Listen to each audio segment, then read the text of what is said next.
I'm Holly Constant. And I'm Maddie Hockaday. We really love Parks and Rec, and we really love behind-the-scenes details.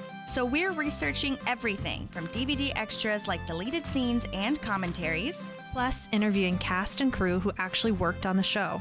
We also bring on guests and friends to geek out about everything parks. So join us, you tropical fish. This is literally the best Parks and Rec rewatch podcast. We're your park pals. There's a park and some pals, and there's also therapy too. Okay, well, are you ready to start other than that? Yes, I am. Okay, let's just get into it then. Okay, we're here, we're doing it. Season 6, episode 12, Farmer's Market. Such a good episode. This is such a classic, amazing episode. I'm so excited to talk about it. I think about this every time I go to a farmer's market. Oh my God. I didn't even think of that when I go to Farmer's Market. It just lives in my brain as Parks and Rec land only, but now I will. Yeah. I feel like if anyone has a farmer's market that they go to all the time, they should gift them one of those signs that say all of the vegetable puns that Leslie has. Oh my God, so good. They're great. Well, this was written by Joe Mande, who we've seen many times as a writer, but he's also the guy who watches everything on his phone. Like he's watching Iron Man. I can just watch it on my phone. And Leslie tells Balaam to take him out like 8,000 times. So he was a writer on Parks as well. And he also works as the bowling alley employee who sells Anne that bear thing. So by now you should know who he is. But you also know him from Modern Family, Hacks, like a bunch of other things as a writer-actor. So amazing work writing. And then directed by Adam Scott. Isn't that incredible? Yay! We love that. So exciting. This is his first time directing ever. Really? And yeah, at first I was like, this is just his first time directing Parks, but then I Googled it, and yeah, it looks like this is his directorial debut, and I will say that is not uncommon. Many people get their start on the TV show that they starred in. I think David Schwimmer was doing some stuff before, but like he directed a lot of Friends towards the end, and I think one of his first directing things was with Friends too, and he's really good at it too. I've seen BTS of him and I really enjoy it. But yeah, Nick Offerman also had his first directorial moment with Parks. So like with TV, I think it just gives you a little bit of a time to dip your toe in, especially if you've been a member of the cast for so long and you have a good relationship with everyone. But yeah, so I found an article, just side note, I'll post it. It's on dailyactor.com, and he's quoted as saying, "Over the summer, I asked if they were all booked up with directors and if I could direct one. Again, I didn't want it to be a thing where they felt like they had to. I just really wanted to, and I thought it would be really fun. They were nice enough to let me. Usually when actors direct an episode, you try and get one that you're not in a ton, but the way it worked out, I'm in this one a ton." Yeah. And that is true. Both ways. Yeah, a lot of times the director as the actor is not in it a lot so that they don't have to like jump ship like a lot of times, but yeah, this one definitely he's in a lot. And then, so he was asked what it was like directing his castmates, and he said it wasn't that difficult. We're all pitching jokes for each other all the time, so we're very comfortable. And I do remember the first times Amy Poehler and Nick Offerman directed episodes, I thought, oh no, are they going to direct me? Are they going to say something to me? And then I'll immediately think, oh my gosh, have they been thinking or waiting to say this to me for 3 years? And finally, they're going to start telling me to be better, but it wasn't like that at all. I actually love it when one of the other actors directs. What I really liked about getting to do it was going out, looking for locations, all the stuff they do ahead of time. You realize there's a huge amount of work that goes into the show before the spoiled actors arrive on set. Cute. Very cute. And yeah, you'll hear, if you haven't listened to the Jay Karras episode, he directed Doppelgangers, and he was talking about that as well, just like how much work he put into before they even get on set. And I thought that we knew that, of course, but to hear it a little bit more detailed was really interesting. So highly recommend listening to that if you haven't yet. And I do have a clip of Adam Scott talking it was technically in the deleted scenes, but this wasn't going to be in the episode. It was just like a cut clip/promo thing. So I'll just play that for you real quick. Hi, everybody. I'm Adam Scott. I play Ben Wyatt on the show Parks and Recreation. Now, as you can tell by this chair I'm sitting in, I just finished directing my first episode. My experience directing was a positive one. It was a wonderful experience to jump behind the camera and be able to caucus with the actors and really kind of dig in with them. I like to think of the whole picture. I like to think, I think of cameras as truth recorders. Okay, we're just roaming around capturing truthful moments. You have to think about composition. You have to throw everything in there, and the composition of the frame itself has to be truthful. Yeah, we need you to introduce the clip. Sure. Here's a clip of Chris Pratt playing guitar. That's so funny. Oh my gosh. It really is. And you could tell, I should have set it up a little better, but the way he's speaking and like his gestures and stuff, you could kind of tell that it's a little bit of a joke and how like pretentious he's sounding and stuff. Yeah. So, but yeah, it was really funny. And the clip he introduces is Andy playing guitar for the kids, which we'll talk about later. But there was 9,000 bajillion scenes of him, of cut scenes of his songs that he sang at the children's parties. Oh, so, I'm sure. Crazy. But anyhow, so that's the writer and director, and I'm ready for a summary whenever you are. Perfect. Okay. Leslie tries to kick a vendor out of her farmer's market. Anne finds a unique outlet for complaining about her current situation, and Andy realizes he may have just found his dream job. Yay! Oh my gosh, yeah. A lot of good setups here, I feel. Yeah. Really, really good. Yeah. So we start this episode off with some bureaucratic flirting, is what I'm calling it.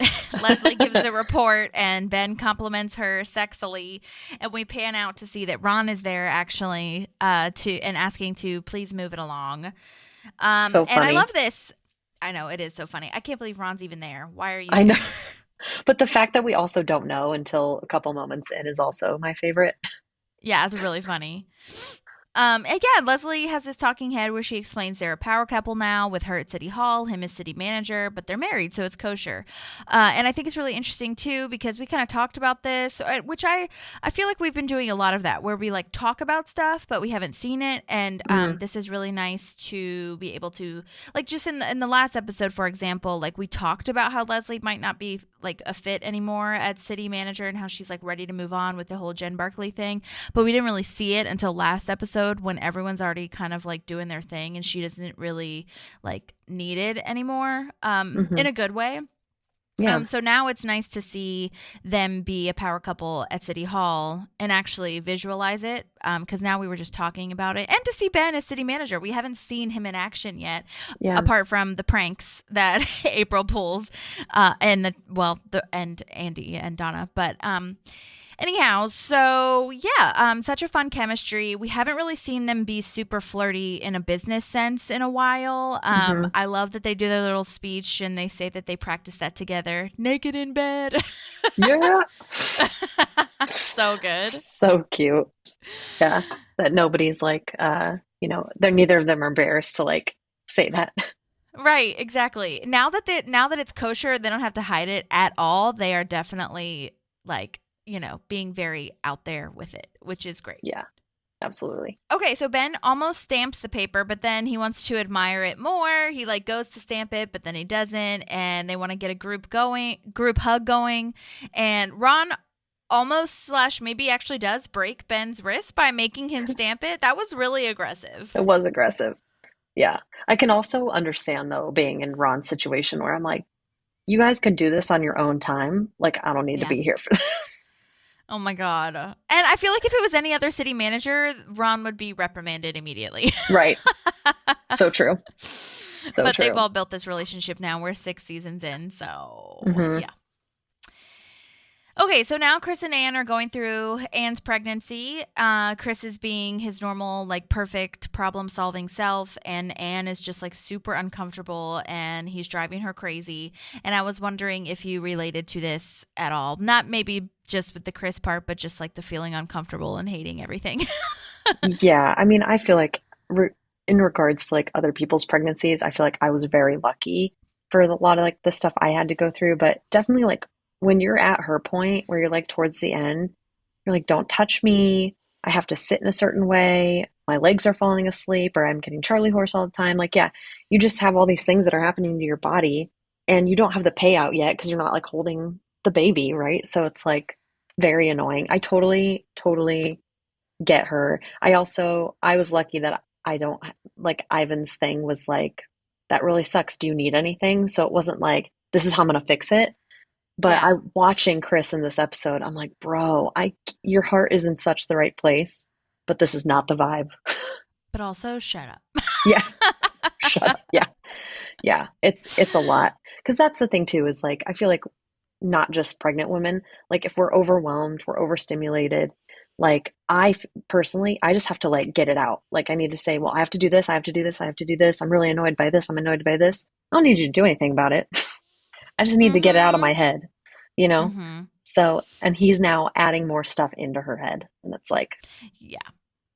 That's so true. Yeah, and I think that's classic for any relationship, whether you're pregnant or not. Mhm. You know, if someone complains to you, like of course you can offer to solve it every now and again, but you know, a lot of times you just need someone to commiserate with. Yeah. And I think it's like, we've probably mentioned this on the podcast before, but there's a point like you and I would be like, okay, do you need me to listen to this vent? Or am I here to provide feedback? Like feedback, Uh-huh. yeah. And Yeah. suggestions. And I think that it's not a bad thing to do in any relationship, because how are you ever, you can never fully read someone's mind. Yeah. Right? So it's okay to do a check-in. And needed him to shut the hell 100%. up. Yes, seriously. So Oh my God.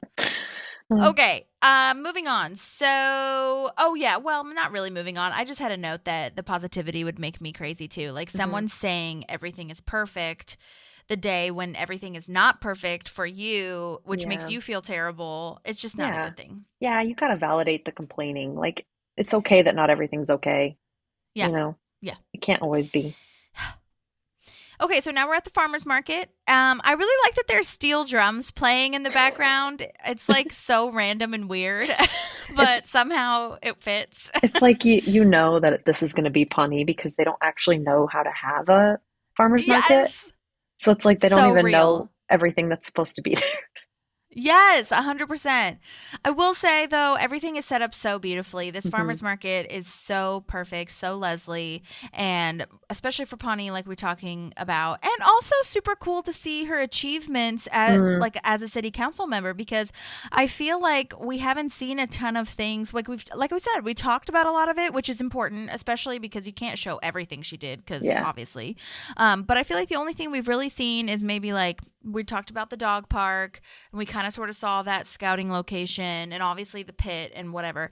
And the swimming pool hours. But I feel like this is a really nice like solidification of like all the things that she's accomplished that are really good for Pawnee. Yeah. And I love that it's something that we haven't seen yet. It's like a reminder that there was stuff happening that wasn't on the show, and that's really cool. Yeah. Really important. Totally. Yeah. I loved it. The people don't know what broccoli and cabbage are. They think it's trees. It's one of my favorite lines. Can you eat this? Aw, this one's dead. Yes. Gets me. Oh my God. And it's so funny because obviously this is not on purpose. It's just like maybe it is, but I don't think so because whatever. But I just think it's funny that that's kind of the vegetable people go to when you're new to vegetables. Like it reminded me of Kevin of like, this is a new food for me. And they're force feeding him broccoli. Oh gosh. Oh my God. That's true though. That was the first vegetable that I was like, Kelly might eat this. Yeah. So that's funny. So funny. So the lady who is in this couple that doesn't know what broccoli / cauliflower are, I think I said cabbage, but I meant cauliflower. And she's played by the actress Kristen Hensley. Her character name, these character names are really funny because they're just kind of like a mix match of names. Like they already had the names and then they just mixed them up for the next character. Her character name is Karen Lurpis Gretzky. So somehow she's related to Wayne Gretzky and the Lurpises. What a heritage. Pawnee, right, of the Pawnee Lurpis family. Anyway, Kristen, as the actress herself, is a writer and creator of the popular web series I Mom So Hard, which I think is a really funny name, and we should definitely check that out. She takes it on tour sometimes too. There's a bunch of pictures of her online at the tours. It looks super cool. But she's also been in some of our fave shows, Brooklyn Nine-Nine, including one of them. And she was also in the Wizards of Waverly Place remake. Did you know that they were doing a remake? I did. I think they might be 2 seasons in now. Like Really? yeah, I like didn't even know that. yeah, Selena Gomez has been on, I think, as like the aunt, the fun aunt. Right. But yeah, I haven't watched any of it.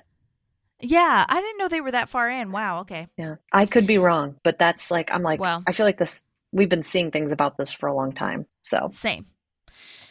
Well, anyhow, good for her. yeah, she was in that and so many cool things. And the man in the couple is played by actor Tony Forcemark, I think is how you pronounce it. And his character name, oh my God, is Jacquizz, Jacquizz as the first name, upon hyphenate Gretzky hyphenate Lurpus. So it was like she's Lurpus Gretzky and he's Gretzky Lurpus. So I thought that was so funny because they like I said, they're just fucking around at this point. But if you really wanted to get deep with it, number one, Lurpus is still a part of it. So did they marry into the family? I don't know. Is that how far out the Lurpuses go? Are they distant cousins? I don't know. But I just think that that's really funny to me. It also sounds like his first and middle name are like Jack is upon, yeah. Yeah. Jack is upon Gretzky Lurpus. Or one of them could be Gretzky, one of them could be Lurpus, and they hyphenated each other's last names so that they were like, you know, equal feminism, all that. Yeah. That's where my brain went initially. Yeah. So many options here, but we may never know. We may never know. But anyhow, as the actor, Tony is known for Young and the Restless, the movie Vice, American Horror Story, and so much more. I could not find any information on him whatsoever I usually find. Not social media, not emails, nothing. So if you know him, let me know. If not, well done. Yeah. Good job. Okay, so then we meet Connie, sweet Connie from Connies Cabbage, who is so precious. We love. She does a great job. The part where, you know what I'm going to say. Yeah. When she starts unbuttoning her blouse and Amy Poehler goes, Connie, no, put those away. Put those away. It's my favorite. Oh my God. Yeah. I was like, oh no, cringe, gross. Yeah. Not gross because you're old, but just like cringe. Like we shouldn't do that. You don't need to do that to sell cabbage. Oh my gosh. Sweet Connie is played by the actress Judith Drake, and she's been in so many things, like amazing, journeyman actor here. And sadly, rest in peace, she died in 2022. Oh, bummer. Our cabbage queen. But yeah, she lives on. I mean, my God, she was in Grace and Frankie, Young Sheldon, Shameless, How I Met Your Mother, like so many great things. So rest in peace, Cabbage Connie Queen. We will have a cabbage for you. Yes, I actually told my mom, I know we're going on a tangent, a tiny note, but I really wanted to have either some sort of like, it's so funny that this episode came up because I really want to have some sort of green for our Christmas dinner. We usually don't do that. Sometimes we do, but we'll just have it for regular dinners, not for like a holiday dinner. But I was telling my mom, I was like, I'd love to do like a kale, collard greens, maybe cabbage moment. I love a collard green. I love a cabbage, like a boiled cabbage, a very Southern lady thing to say, but so I'm like, Connie, I'll buy your cabbage. Yeah. For my Christmas dinner. Yes. So then we hear this like EDM dance music out of nowhere and we see Chard Bodies. Get a chard on. Chard Bodies. Oh my God. Good as far as the writing goes. Just like this episode, I don't know. I would love to know whether Joe Mandy came up with all of these because he was the writer of the episode.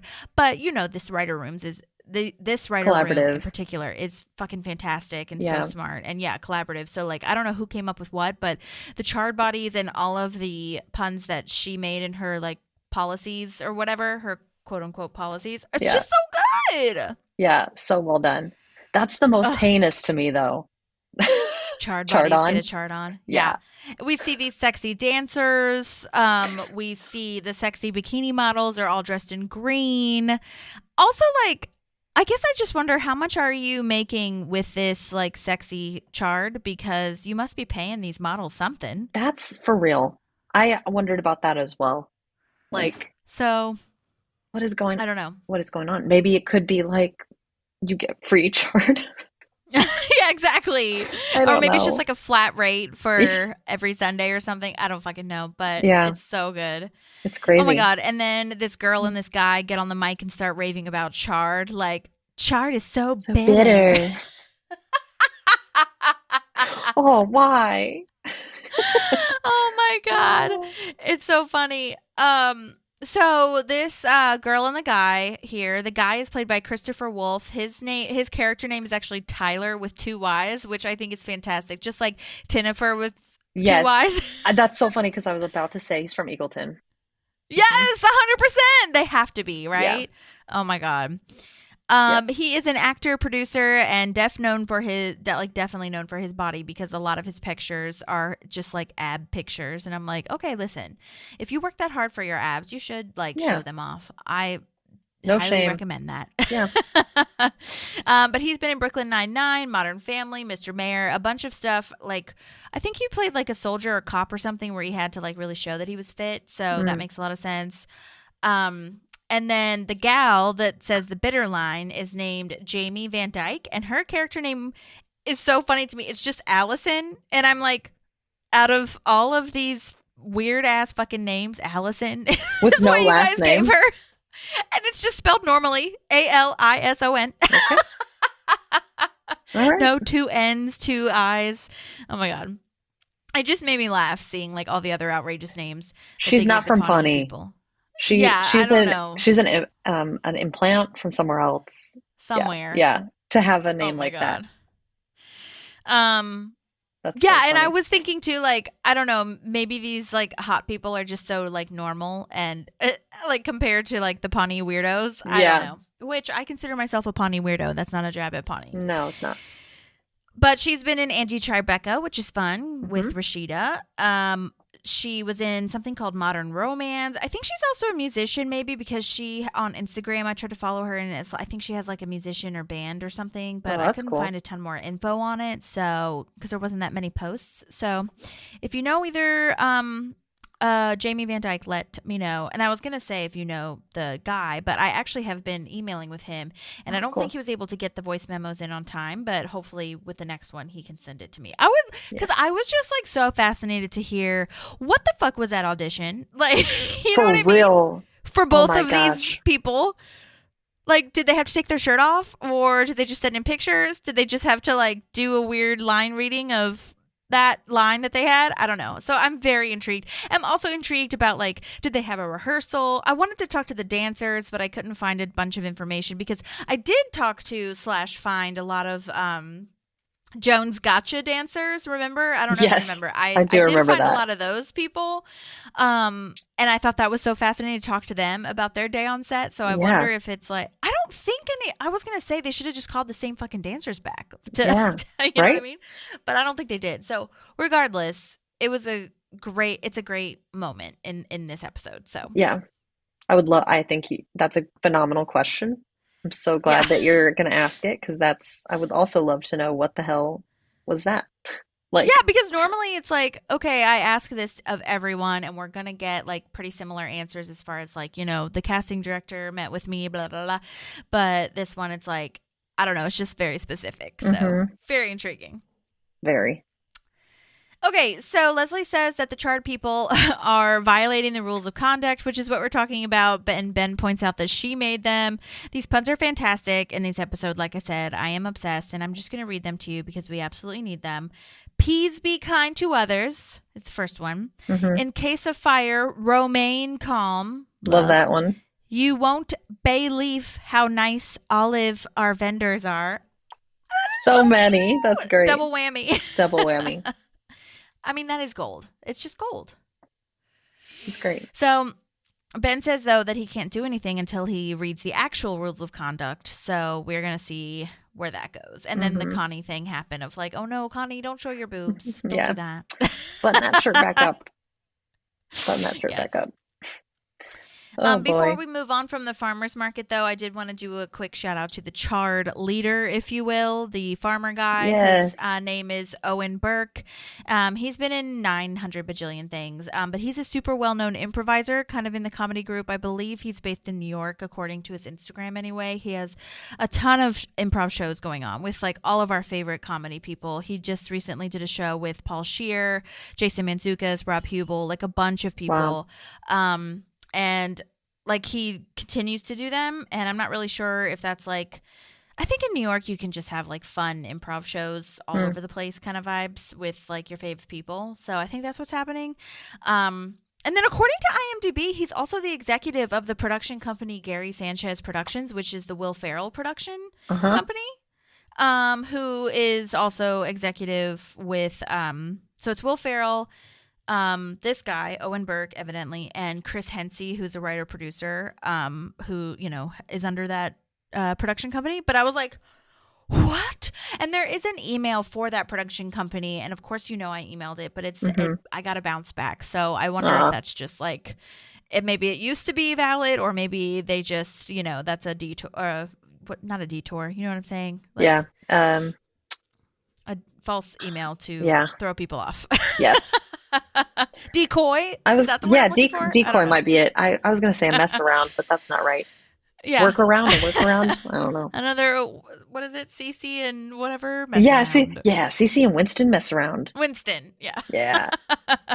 Love it. But he's also a producer for other shows as well as an actor. It looks like he's a producer on a lot of stuff. He was an executive producer on Drunk History. Love that show. Love Drunk History. He also acted / produced Murderville, which is Will Arnett's show on Netflix. They have a Santa one as well, with all the people that they do the podcast with, Smartless, like a ton of things. And obviously he was very super funny in this one as well. So I wanted to like ask if, I'm guessing he knows people in this episode. So I was just wondering if like whose side was it on? Did they say, oh, we have this role that would be so cool if you want to pop by set one day? Or if it would be like, you know, the other way around, him being like, oh my God, I love the show. Can I please be on it? Kind of vibe, which has definitely happened. So, oh yeah. I don't know. Yeah. I've definitely, when I saw him, I was like, I've seen him in something, but like I couldn't place him. Yeah. Yeah. Anyhow, so, okay, we'll see him a little bit later, but now we are heading to City Hall where Andy is playing guitar and singing with April, and Craig didn't know. So Craig, like, with all his energy. Yes, hires him to play at his nephew's party because the clown that he had hired canceled. And oh dear, bad at math, Andy. Though 150 split that 4 ways, $600. Did you graduate high school, Andy? Yeah. If he did, he had a lot of help. Yes. Oh my gosh. Well, and he's like $75,000. Right. Exactly. It's like, oh, buddy. I love seeing April be the manager of Andy. I mean, we already saw that kind of, but now we're going to see it even more, especially once we get to this other mom asking him to play. So I think that's really fun to see. And she just like I think half of the fun of it is to just like fuck around and be mean to people and be like, no, we're playing for this much. But the other half I really do believe is a genuine like Andy deserves money / to be paid for his talent. Well, and I think we're still in that phase of like, well, he did something successful just now, right? He was, you know, he went to London and helped with the charity, but there, you know, there's a point in time where he was really like, I want to be a cop, and then he wasn't successful at that. So I think she sees something he loves to do and is like, I'm going to get him in there to do something he loves, like keep him going. So yeah. Well, and also like, speaking of that, I thought it was really interesting that we don't even talk about like, oh, my London thing is done. Yeah, now what? Like, what came of that? I mean, and it's well done because, to be honest with you, before, like, I wouldn't have, I barely even registered it, even as I analyze it. I'm just like, oh, he's back, okay, whatever. Yeah. But because I'm analytical now of the show, I'm like, where did that go? What happened? Yeah, I would have loved to like close out the London chapter a little bit, but we remember that Ben was let go from his Sweetums. So maybe that means they let Andy go too. They did. They totally did. That was something that was in a deleted scene. Oh, great. Okay. From like 2 episodes ago, or maybe Mhm. last episode. I can't remember which one. They totally did. So that's why he was able to do the London thing. But I Mm. still wonder, like, it's not as if Ben was like canceling anything with the London thing. Obviously, well, I was gonna say obviously we knew it was temporary because it was in London, but Mhm. we didn't necessarily know that for sure. Right. Well, and we didn't know if his time with the charity was going to be Yeah, because temporary. I guess technically the Prince Fancy Face, Lord Fancy Face, as they call him, Yeah. I feel definitely said like we want help getting it started, like getting it Mhm. off the ground. Yeah. But it was never like this. It's going to be this much work or this many weeks or whatever it is. So Yeah. that's okay. Yeah. It's fine. Also, I'm pretty positive when I was in London. I'm pretty positive I saw across from, and this would make sense. This is what I made up in my head. Okay. Okay. So I was at Buckingham Palace doing the reenactment of Leslie in front of Buckingham. If you follow our Yes. Instagram, you will see it. But across from that, like down they call it, the mall, like we have in DC, the National Mhm. Mall or whatever. But anyway, the Buckingham Palace Mall, across from that kind of, across the park is this other huge building that I'm pretty positive looks so much like where they were flying the airplanes. Because it was like dusty, gravelly in the front. And I Mhm. was like, this would make sense because, like I said, in my head, I made up this story that they all met at Buckingham. Leslie's going to go do her thing, like pretty close by, I'm sure, to Right. some governmental women in government thing. Ben is going to go across the street with Andy to do their thing. So I'm like, Yeah. oh, that would make sense to me. So that's what I made up in my head, and it's true. Agree. I support It you. must be true. Yeah. I support you. It makes a lot of sense. Like, I've only been to London once, and I was not outdoors for very much of it. And so I can't speak to 100%, but like I feel like that general area is where you see a lot of those kind of buildings. Yes, totally. And Like the so, governmental yeah, when vibes. like Yeah. the huge has a courtyard in the middle of it, like Yes. vibes. Yes. So it makes That. sense. I'm here to support I that. should have looked up. I feel like I did at one point, but I should have written it down what exactly, or I could look it up on Google Maps right fucking now. But I should have figured out what exactly that building was. But I'm pretty positive that's what happened. So I guess Love it. long story long, he ended that somehow, and everything's great. And it's fine. Yeah. We're not going to worry about it. I was wondering though, now that you say we're talking about a location, Mhm. the farmers market is indoors, right? Yeah, Okay. looks like it. Okay. Yeah. Nashville has an indoor farmers market. Okay. They have you seen or is that why you're asking, like you haven't seen a bunch that were indoors? Yeah, just which is dumb because genuinely, like during the summer, all of ours should be indoors. Yeah, I mean, yeah, that's true too because it's so hot. Yeah. Well, Nashville has like an indoor and outdoor version. Cool. Like the outdoor version is where a lot, and to be honest, they have some open during the wintertime, which they should not be open during the wintertime. I'm sorry. Yeah. But that actually is where a lot of the vegetables are. They do have some heaters and stuff, but inside most of it is like local restaurants and stuff and like farm to table type vibes. Oh, cool. But yes, you're right. I think it's indoor. Yeah. Okay. Yeah. Makes sense. So now we're at Whine and Cheese Club. I love this club so much. I want to start one. I love it so much. I need it. Can we just have it over FaceTime? Yeah, all the I time. have Every cubed time. cheese and This is wine, basically what we do on but with our voice anyways. memos. I know. But in person would be fun. Yeah. Or yeah, we need to start having at least one where you're like we're interacting because Yeah. all the listeners out there, sometimes I have some like mad tea to share with Holly. And I'm like, I literally sit in anticipation to hear your responses. Yes. And I'm like, how much more amazing would this be if I could watch her face as I'm telling her? Because I know you have such facial reactions to things. Yes. So, yeah, I'm here for Yes, I this. This is so healthy too. It is. It is. I know it starts as Ron being like not wanting to be a boss, Do his job. essentially. Yeah. But right. But honestly, it's great. Even for him, I think it's great because it has meats and Willie Nelson, which is his fave thing. So it's totally great. Exactly. But Anne comes in and is wondering like what the F is going on. I love that Tom is immediately judging, like, let's take a brief recess. Like, Anne, what the F do you even want? Can we help Right. you? You will not ruin And this that's for when- me. Right, exactly.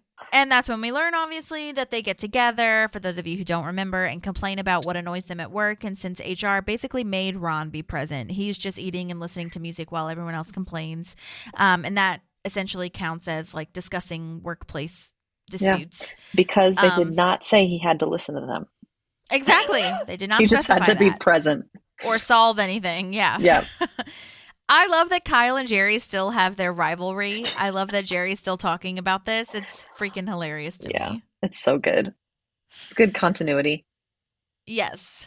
And then we see that Donna cedes her time to Anne so that Anne can try this because Anne wants to whine and complain. Honestly, Rashida, this is a great episode for Rashida. She does a fantastic job at complaining and venting. I really love this. And also, side note, the things that this is so stupid because obviously everything is valid, but the thing that she's saying that she wants, like all the mashed potatoes and all these like other things, like jelly beans, she can actually eat that. But like maybe Chris doesn't want her to or something. I don't know. That's a good question. Sometimes it's just like your craving lasts for 5 minutes. So if you don't get it within those 5 minutes, it's not worth it anymore. That's fair. Yeah. But I don't know. Chris could be. That's where I would lose my shit.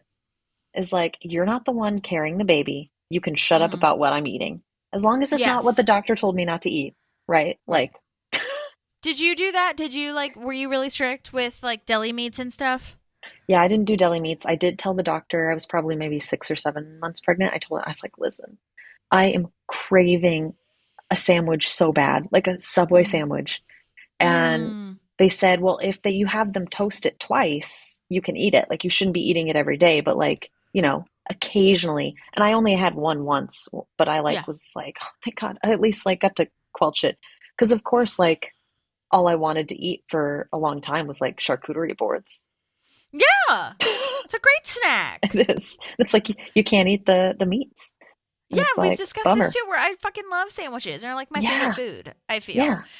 So, yeah, and I thought about that because I think it was like a year ago or a couple years ago with the listeria breakouts or whatever the fuck. And so I was really trying, and I make chicken breast all the time. It's just like a food prep situation. I just like put a bunch of cooked chicken breast in the fridge and take it out when I want. And like I was really trying hard to make sandwiches out of that instead, but it's not the same. Different. Yeah. It's different. Otherwise I would have gone to Subway and gotten their like chicken and melted cheese sandwich. It's not the same. That's true. No, you're right. Which is crazy because thinking of all the things you can't eat for a pregnant lady, I'm always like, should anyone be eating it then if a pregnant lady can't eat it? So true. Like, I understand that it's not quite the same because obviously like the baby's developing and like some of our stuff's already developed, but I'm like, oh my God. Yeah. Anyhow. I'm lucky I don't like sushi because like that would have been probably pretty hard. Yeah. But luckily, I mean, I love sushi, but it's not something that I eat on the daily. Yeah. But like sandwiches? Yeah. I'd have to figure out something. Yeah. That would be really rough for you. What was like do you remember your craziest craving? Yeah, I didn't have any of those really weird like pickles in the middle of the night or anything. Yeah. I never like made Ivan run to the store for me. Like that'll happen in the second one because we could go everywhere together during the first one because we didn't have another kid to watch. Right, that's true. But ice cream, I loved ice cream all the time. Like just I always wanted ice cream. Love that. Yeah, but that's like pretty much who I am as a person when I'm not pregnant too. Totally. Exactly. So, it's just like what you want to eat when you're like hungry. Yeah. This thing that sucked though is if we went out to dinner at like a brewery or something and I could smell the beer. Bummer. Yeah. Big it smelled bummer. So good. You know what? I had a alcoholic free beer in London because my mom doesn't really drink. She doesn't really like it. But and I wasn't mad about it. So I Yeah. mean, it's definitely not better. Okay, don't get it twisted. Obviously, real beer is real beer. Hmm. But I had it, and I also I've had gluten-free beer too, and it fucking sucks. But whatever. It's like, you know. But when you have to, you got to do what you got to do sometimes. Yeah, So I mean, that's real.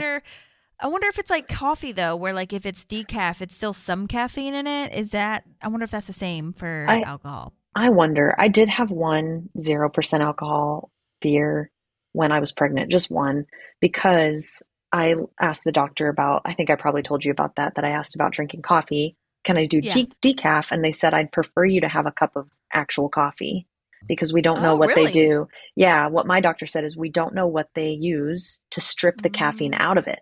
Yeah. So they said I would rather, obviously, they're not going to say just drink a beer instead, but like Right. for the coffee, they were like, I'd rather you do a latte and not every day, but then that way you're getting the calcium from the milk and you're not even getting like a full serving of caffeine. So, Interesting. yeah, Okay. every Okay. doctor I'm sure says something different, but that's what mine told me. So, Yeah. Yeah. Well, listen, that's fair. mhm. Okay. Well, moving on. Let's see. So we are now at Ben and Leslie's house, which I love seeing their house anytime we're there. I don't know why. I just really like the reminder that they're Yeah, married and in love, and it's like a good time. it's a cool like little peek into their lives too because we don't see a lot of anyone in their personal space. Like A we see 100%. Anne in her personal space, but it's so often used for Parks stuff that it Mm, doesn't necessarily even feel that intimate anymore. Being in their right. house together feels intimate. That's true. Yes, great point. And I mean, this is like something I just thought of now. It's nice to see their house together not be as intense as Leslie's Oh house, gosh. like messy and stuff, to see how far they've come. So I Yes. really appreciate that. Same, same. Well, they're having a Harrison Ford movie night. They agreed to have a firewall, by the way, which we'll kind of get into, where they keep working home separate. And I did not realize that Firewall was a movie that Harrison Ford was in Me either. 2006. I thought that was a funny little moment. I don't know if they did that on purpose or not, but that's really funny. Knowing them, probably. Yeah, honestly. Yeah. That's so Um, cool. Yeah. And Leslie wants Ben to revoke the Chard people's license. And Ben is like, I can't just do that willy Yeah. nilly. Like, there are rules. And Leslie is like, the reason is that it's vegetable porn on the cob. I really love that too, by the way. That's one of my favorites.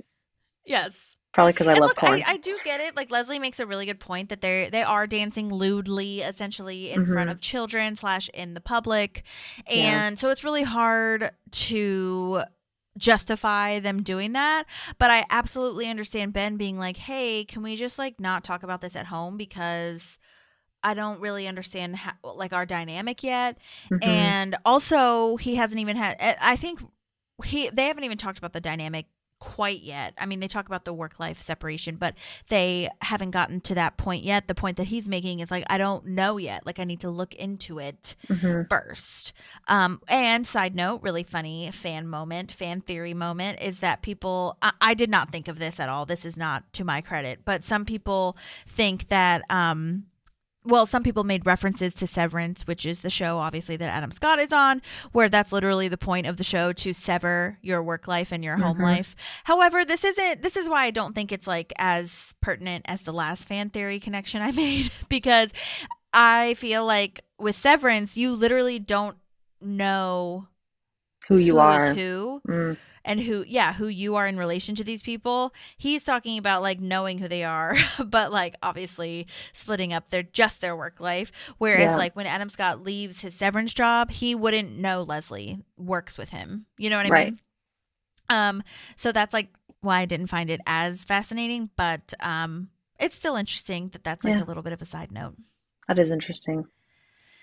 Yeah. And So I appreciate Ben here, not just siding with Leslie. I have so much respect for him being like, I'm doing my job to the best of my ability. Like, and I mhm. can't do that right now because I'm not well informed enough.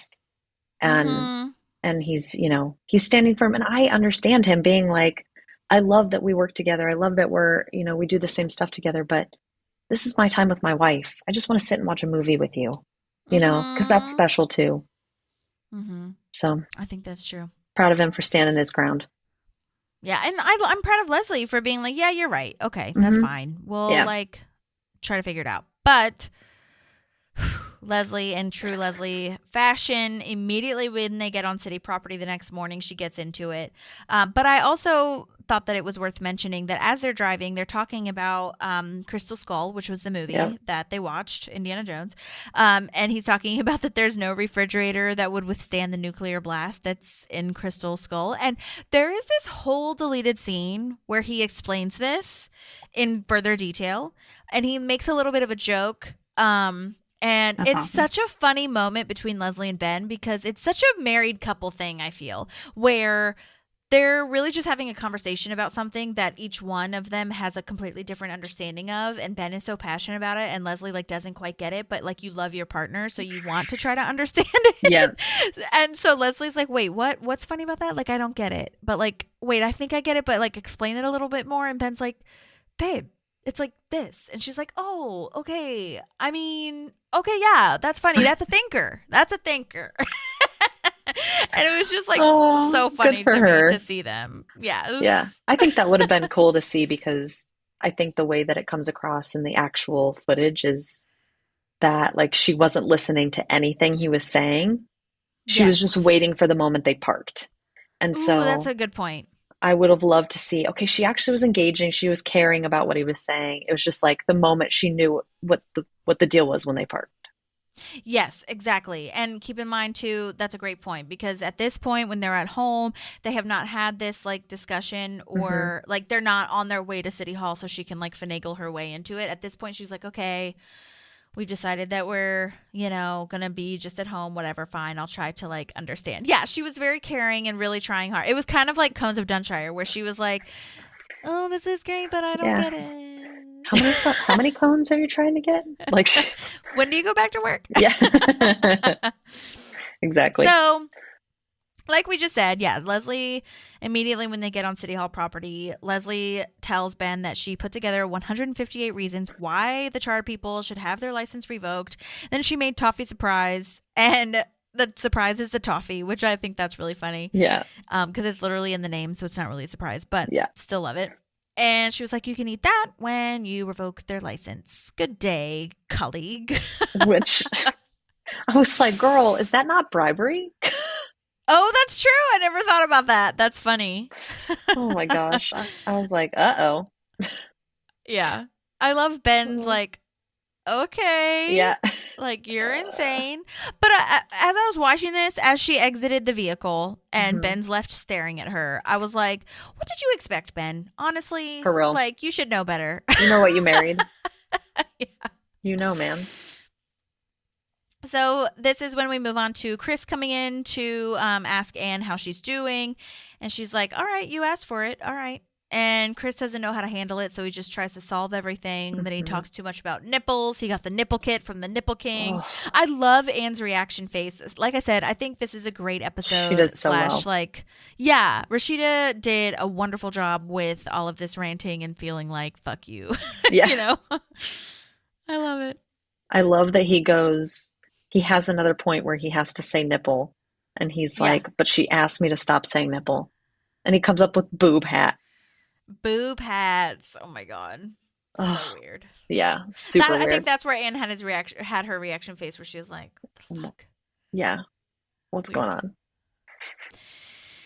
So this is where Anne loses it again and buys wine and cheese for the Whine and Cheese Club because it's an emergency, and I think it's hilarious. And she's like, "Sit down. Let's talk about vomit." I do it all day, folks. It's so rough. Oh my god. I see both sides here. Like I can see Tom and Jerry and Donna being like, this was a sacred spot for us to complain.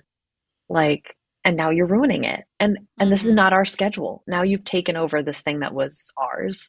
Yes. But then I also understand Anne doesn't really have anyone right now to go to. Like she would go to Leslie, but Leslie's Right. busy. And so it's like she was like, this is what I needed. They gave me what I needed. And it's like I a found drug my you coming outlet. back. Yeah. Oh my So God, that's true. yeah, I see both sides here, but I understand why they're frustrated. Yeah. Yeah, she took over. But Yeah. yeah, she has nowhere else to go. You're right. So, anyhow, okay, so the band is Mouse Rats practicing for the kids' party, and the band didn't know that they were playing for 6-year-olds because they're playing Sex is Cool. Then he suggests Sex in Space, Drunk Off Our Asses, all these things that are really inappropriate. I think this is my favorite line. Like, Dave Grohl might be there, he might be Yeah. anywhere. He's unpredictable. We have no idea. There's no way of Which is knowing. absolutely true. We have Yep. no way of knowing. Yeah. Shaq might be there. Oh, I love it so much. Oh, And Andy. this is the full band, so we've got Alan Yeah. Yang, who's the bass player, Burley, who we've talked to, and Mark Rivers, who wrote primarily all of Mouse Rat's songs that we know and love, as far as like the ones he plays at the Unity concert and all that kind of stuff. He's leaving to go to rabbinical school because he hates all the drama, which I think is really funny and random.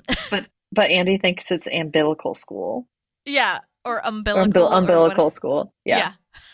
I just can't. It's so funny. But valid. Like, if I was trying to be like in an actual rock band and I found out we were going to play for 6-year-olds, I'd kind of be like, okay, like my time could be better used somewhere else too. Yeah. And the So- sad part is, I mean, well, probably not. But I was going to say, maybe if Andy had told them up front, like, we're just doing this to get some money, like maybe they would have done it. But at the same time, I also feel like the way Burley's reacting is like, no, Yeah. we're not going to do that. You know what I mean? Yeah. But you think like, we're in season 6, so it's been 6 years and a lot happens in 6 years for you to kind of like grow up and realize where your priorities are. And, Yeah. sometimes we have to unfortunately, as adults, we have to let things go because we have to stay alive. And it's like, so Mhm. things they might have been willing to do in season 1 are probably not things they're willing to do now that we're in season 6. Yeah, that's fair. Or the other way around of like with Andy anyway. It's like in season 1 I wouldn't have done this because I'm like too cool for school, but now in season 6 I'm like maybe I'll try it. I don't know. Exactly. So now we're back at City Hall, and Ben is saying that the rules for, what Leslie said for the Chard people for Farmers Market is specifically targeting Chard. So they're not necessarily reasonable rules. And so he doesn't Right. know if he can move forward with this. And Leslie is like, well, look, too bad because the train has left the station. And we're like, what? And that's when the Chard man comes in, and Leslie already said that the license was getting revoked. And I was like, Leslie, no. Yeah. She took too much initiative. I think Yeah. seeing the position Ben's in, I think she just kind of assumed that she'd be supported in her decision. Mm-hmm.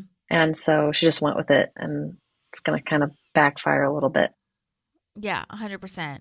And yeah, this guy reasons with them like, yo, have you ever even had Chard? Like, how do I sell this, And this is so true. I thought this was really interesting because, I mean, this is true of any circumstance, but here lately, especially since I've moved back and I know my mom knows / is close personal friends with so many people who have farms.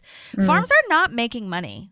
Like, you have to do what you have to do, essentially. And I 100% understand that. People want to sell their farmland because, like he said, and that's what's so funny, I don't know if they knew someone or if they just knew the research or what the fuck, but so many farmers, especially his age, like 50 and below, 40 and below, our age, inherited them. They did not ask for this. Right. Like, they inherited the farms and they're not making money now, so what do I do? And then people get pissed because they want to sell them to a subdivision or whatever the fuck because they did not want this.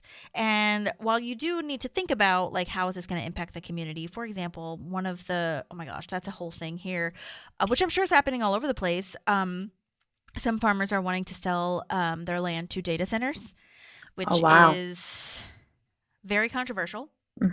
And make your own opinions about that. But it's like, it is your land technically, so you technically can do whatever the fuck you want with it, especially if you're not making money now. However, that's a whole other thing because there's like environmental impacts and like you are really impacting society in your small fucking town by doing the data center thing. However, I understand that it's hard. But anyway, my point is that, like, Leslie, you don't understand that, like, you have to do what you have to do to sell what's on your farm. You know what I mean? Yeah. And I don't think that she is relating to anyone at this point. She didn't even talk to the dude. I had that in my notes too, where I was like, couldn't you like make, and we get there with a Right. compromise at the end. But I was like, Leslie, That should have been the first I know step. this is your, right. I was like, I know this is your character, but you've got to slow it down, honey. You've got to at least have a fucking conversation. Yeah.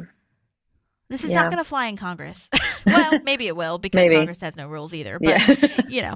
For real.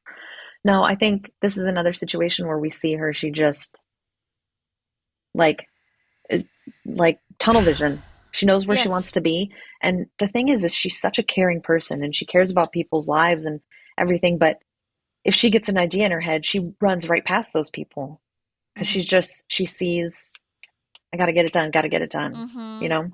Yeah. And while she has made strides, there is still sometimes I think that innate, thought / action of her being a bulldozer, like Anne called her in whatever season that was before Smallest Park. And so I think that she has made a lot of like growth, but there are certain things where like, you know, when she really feels passionate about something, she is going to do it whether you like it or not. And I think that now, which we'll talk about when they're in the fountain, they're just really trying to understand this new dynamic. But even without, I mean, which is, you know, that's a whole other, I feel like that's twofold. Like that's one section of it, and then the other section is even if Ben wasn't city manager and she didn't have a marriage relationship whatever with the city manager, she'd still need to talk to somebody before doing this. But maybe she felt, like you said, she felt a little bit more encouraged and like enlightened to make the decision for Ben because he is meant to support her during all things no matter what. So maybe if Chris was still city manager, she would have at least waited for his approval. Yeah. But probably not. Who knows?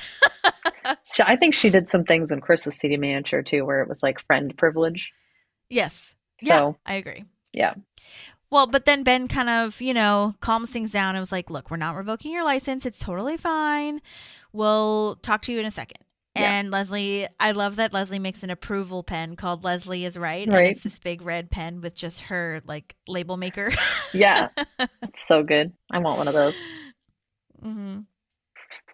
So then we move on to Donna coming into the Whine and Cheese Club with a cigar and sushi to get Anne out because she bulldozed at this point. Yeah, Anne did. She bulldozed. Yep. And yeah, like I said, great Anne episode when she like comes in through the window and goes crazy. Monster in the window. Yeah. Yeah. And I love this, like, you know, Donna taking her group back, taking her outlet back, but she still sees the problem and she's going to do something, like, because that's who she is. You know, she's like, don't touch my thing, but like, I'll help you. So 100%. Yeah. So Ben and Leslie previously had scheduled a 6 p.m. meeting to discuss this license revoking, and Larry shows up at the meeting instead of Ben, and Leslie does, first of all, such a good scream when she is like frustrated. Enraged. Yeah. Yes. Also, I know that this is like not a big deal, but I love that they give Jerry food every single time he has a scene that's like seemingly important. Yeah. Like when Anne and Chris told him that they were getting engaged, he was like eating crackers, and it's just like this weird thing where it seems so casual to Jerry. Yes, I love it. I think for me, I also saw it as Ben kept him here from his family at dinner time, so he's eating a burger so by himself. Yes, for this ungrateful Leslie to come in and yell at him. Yeah. So I hope he went home and had dessert with Gail. Me too. But yeah, so very good rage acting from Leslie and Anne in this episode. Very proud of them. Yes, for sure. So now they're fighting, Ben and Leslie are fighting about what exactly is and is not City Hall property so they can continue to talk about the work, and Ben just takes off running, which I think is hilarious. I also love this as one of my favorite lines. I don't know which one, but they're in the fountain and she's like, "You can't escape City Hall, fool." Maybe I just like the reading of it. I don't know. It is good reading. It's so good. Delivery. And it's also like a really good reminder, you guys, that the government is everywhere. And while this city hall is trying to help you, not everyone is, first of all. But secondly, that's what it was built for, to like give you infrastructure, give you nice fountains and roads and streets and bridges and all that kind of stuff. So it is really interesting of a, visualization of where exactly, even though you're on like the private property of Chase Bank, like the water has to come from somewhere. Mm-hmm. Yeah. It's very interesting. Makes you think about some stuff, Mm-hmm. So. So Chris is going on a night jog, which I find abhorrent. Yeah. Not for Chris, but for me. I'm like, what would you ever find good about that? Yeah, I did that in college for sure. But like as Did an you? adult, yeah. But Oh my God. but like that's like because you had an early morning class and now it's the afternoon, it's like 4 and in Boston it would get, dark early in the fall Right. and it's like, okay, I'm going for a run. But like now, hell no, you're not gonna catch me at the gym or anywhere. Like at the end of the day, I'm like, I'm laying down, I'm sitting down, or I'm not often laying down because the child needs things, but Right. I'm not going on a run. Trying your best to rest and I'm not trying my best. exert your energy that way. Yeah. But I mean, look, I was going to say I'm not judging people that do that, but I am. I just think that it's okay if you do. It's fine. I'm really proud of you, actually. Maybe I'm even jealous. Maybe that's why. I don't know. Oh, yeah. I don't know. I It do is want to very get a Chris. walking pad. It's very Chris. Yeah. Yeah, I want to get a walking pad for next year because like as one of my New Year's situations, because I just feel like with it being so cold, it's really hard. And also not even just being cold. Now that I'm in a rural area, have to drive somewhere to walk at a park, which is great in some circumstances. But sometimes I just want to get on the little treadmill during work hours maybe and knock out some steps. So there's I could see doing that at night instead of going outside. Yeah. There's definitely like some people that have like walking treadmills at their desks. Yeah. And they just, it's like, okay, I have 30 minutes. I'm going to answer all my emails. I'm going to do all this stuff. And you get, you walk a little over a mile. Yeah. It's nice. Totally. But Chris is being safe about it at least, which I appreciated, like with his little flasher thing and like all the things he's like visible. You know what I mean? Yeah. I think it also just makes him look ridiculous, which is what they were going for. 100%. Yes, that's it. But anyhow, so the point of this, before we got on our tangent, was that Tom and Donna are trying to tell Chris that he needs to just listen to Anne. Like, stop trying to solve the problems, which is a classic relationship issue, regardless of if you're pregnant or not. Yeah. I think also parents do this too.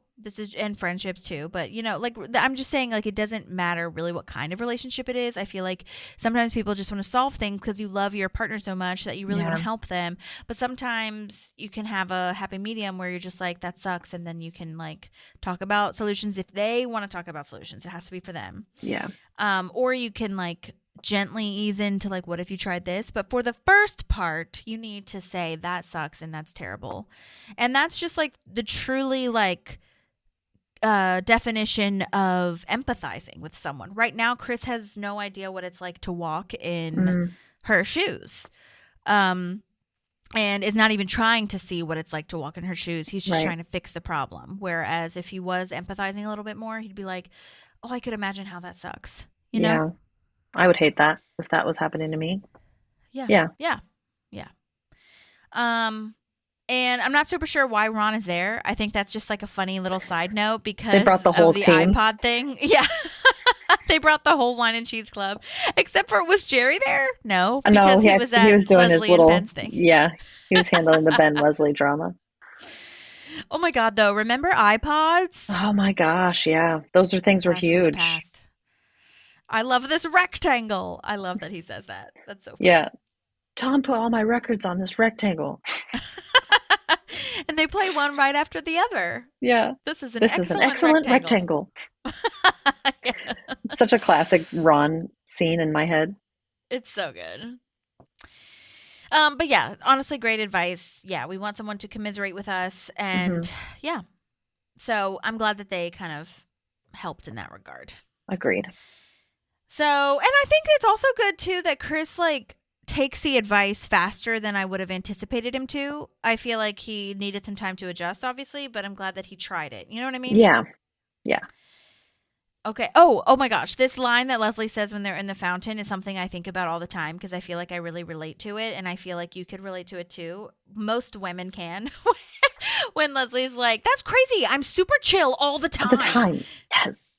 I just love that line, and the way that it's said, very rageful and not chill, is classic. Is everything. I Yeah. feel it in my bones. We want so badly to be chill and like, I'm super chill, whatever. You don't even understand. Like, it's totally fine. But that's not the energy we give at all, because it's just not who we are. Yeah. I love it. I love it. Me too. Back to your point, though, Ben makes a really good point about like not listening to him, and that's kind of what was going on without the deleted scene. That's kind of what we think is happening, where she's just like jumping to conclusions and not really communicating, and they have to find this new dynamic, especially about how to be a good partner to Leslie, but also be fair and reasonable as a city manager. And I kind of had this note too, where I feel like Leslie's job is so wrapped up in her personality already kind of who she is, like, so it's easier for her to not really go back and forth between like, this is me as a person and this is me as like city hall director, whereas Ben has to kind of have a different approach, because he's supposed to be nonpartisan, like not taking sides and kind of strict and lay down the law, but also like, fair and reasonable, whereas his personal life, I do feel like he's more of like, I'm just always on Leslie's side. Like, I mean, I will see the other side of it, of course, but I always want to be on Leslie's side. I always want to be on my friend's side, kind of thing. So I feel like his job isn't as wrapped up in like who he is as a person / who he is to other people, whereas Leslie doesn't really have that much like gray. You know what I mean? Yeah, absolutely. I think that's a great point. Yeah. They're in uncharted territory. Yes. I love that they bring the funny back to laugh together for a moment. Yeah. I learned from the best. So cute. And I just love that they solve it together, and it's really precious, and I just love seeing them again. Like, I feel like a lot of times, was it in season 6 that Jim and Pam, what season was that where they had their like rough patch? Maybe that was like 9 8. is the last season. 9. Okay. Oh, okay. I was thinking like maybe season 6, 7 is like where the main character relationship has to like fuck around a little bit because you need to shake it up. Yeah, season 8. But I love that we never got that from Leslie and Ben. Yeah, I mean I think it's because it's like kind of woven into every day. Like every day they have to go through something and overcome it. Yeah, I think Jim and Pam were such a status quo, like average, no drama people that like. Their relationship needed to show that it was like a regular relationship. No relationship is completely like how Pam and Jim's looked like from the outside. True. And so I think they needed to make some realistic pieces of it of like they grew together, but now they're starting to grow apart situation. Whereas, Leslie and Ben, they had already grown into who they were before they got married.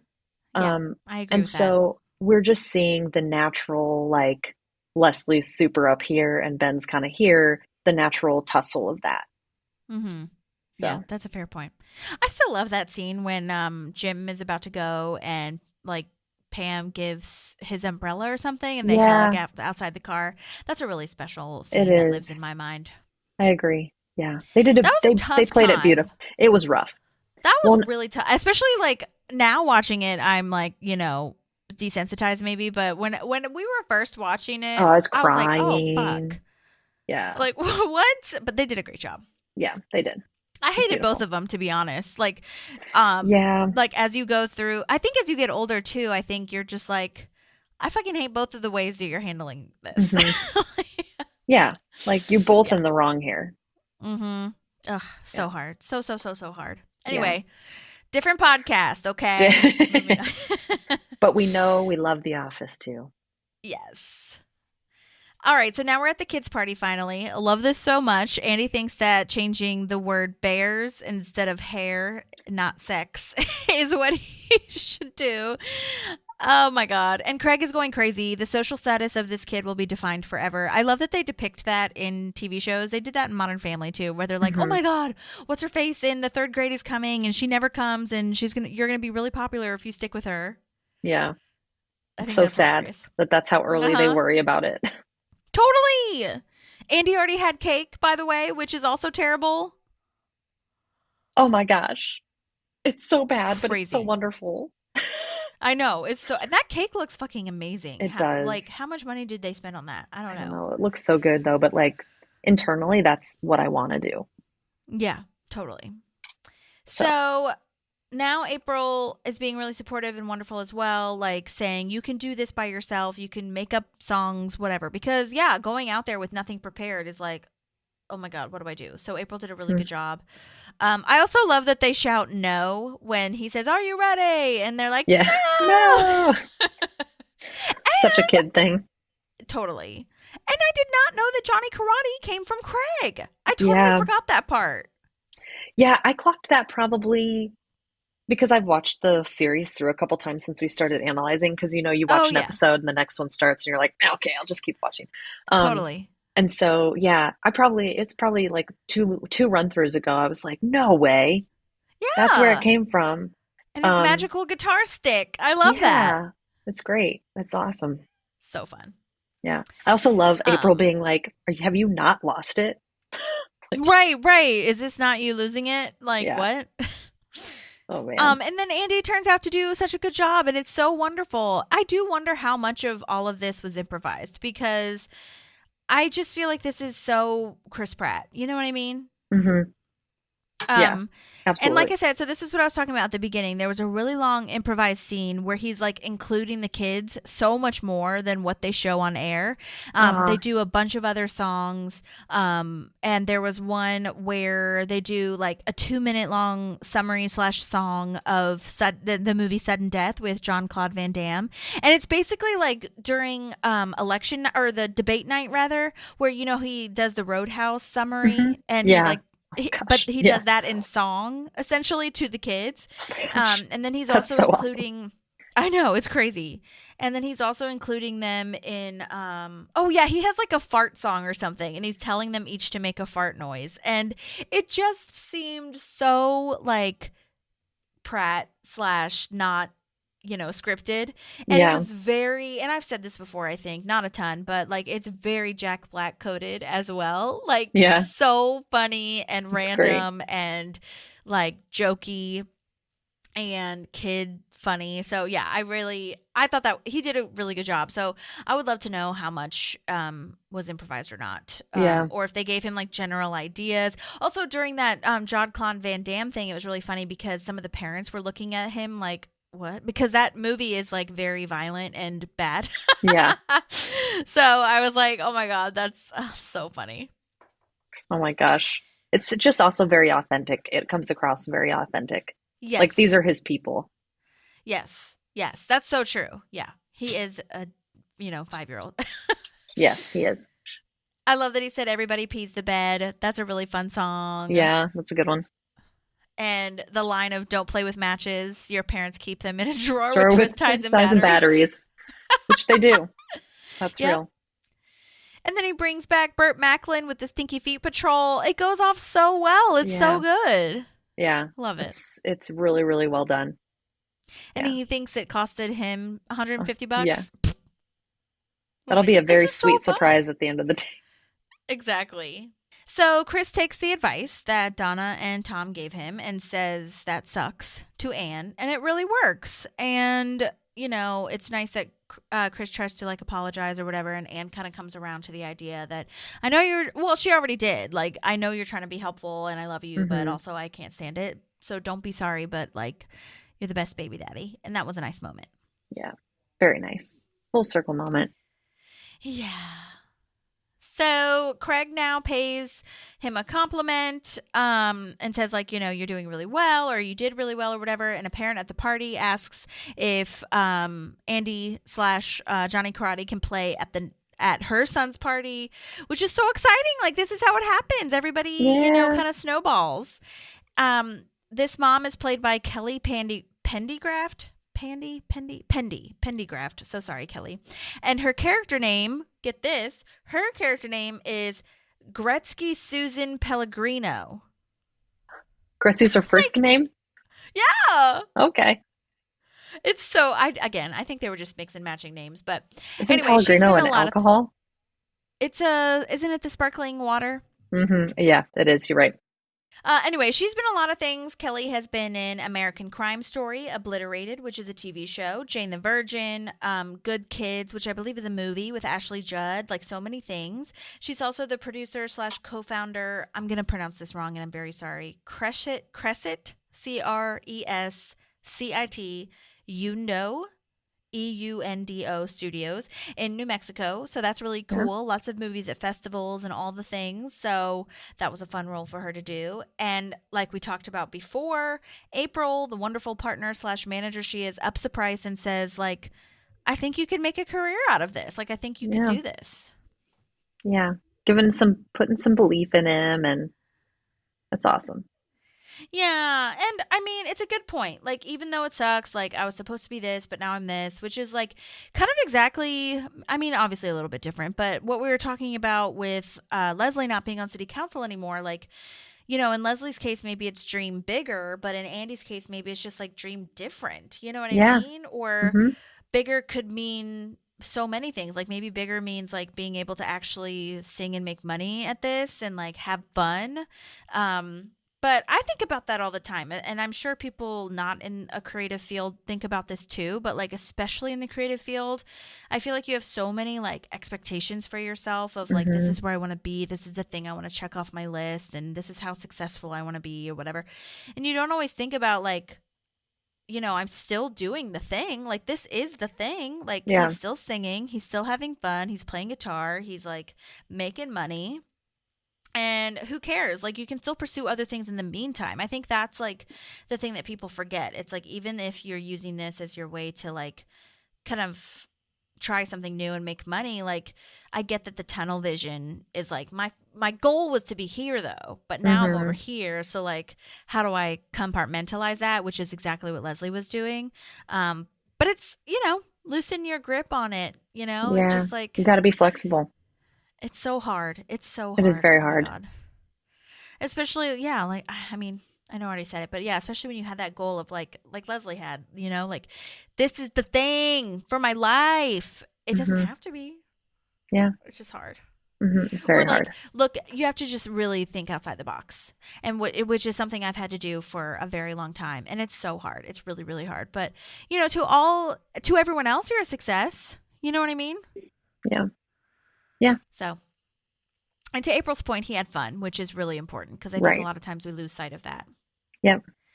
Absolutely. Also, I love this moment when she says, "You've never been sexier than when singing to those kids," and it made me laugh out loud when he was like, "Really? That's weird." Like, he doesn't get it. Yeah, I know, and it's such a sweet comment coming from her. Absolutely. Yeah. So now we get to Leslie apologizing to the Chard man. And she's like, I shouldn't have done that. And this is where we talked about where they did come up with a compromise of farmer's market after dark, which basically turns the farmer's market into a club. They bring the lights down, have the music, have the dancing. It really is a good idea. And I think it's also really good for other vendors, which I think is a point that the Chard man made a while ago. But it does bring in business. But like Leslie said, and I know Leslie was like jumping the gun, but it is a little bit of a gray area because it's like in sexiness in front of the underage people is not appropriate. For families, maybe not. But yeah, I think this was a good compromise. Yeah, I agree. I think this could have been the end game if they just had a conversation before anything else. 100%. And the vendors that want to stay for After Dark can absolutely stay, I think, you know, and the ones who don't can pack it up. Yeah. I don't know if they did like kids aren't allowed at this time after this hour or whatever. Could be like an 18 and up situation. Yeah, sure. Yeah. Or like, I guess the parents can be in charge of if they think that, you know, it's inappropriate for their family, whatever. But I like this compromise. Yeah, me too.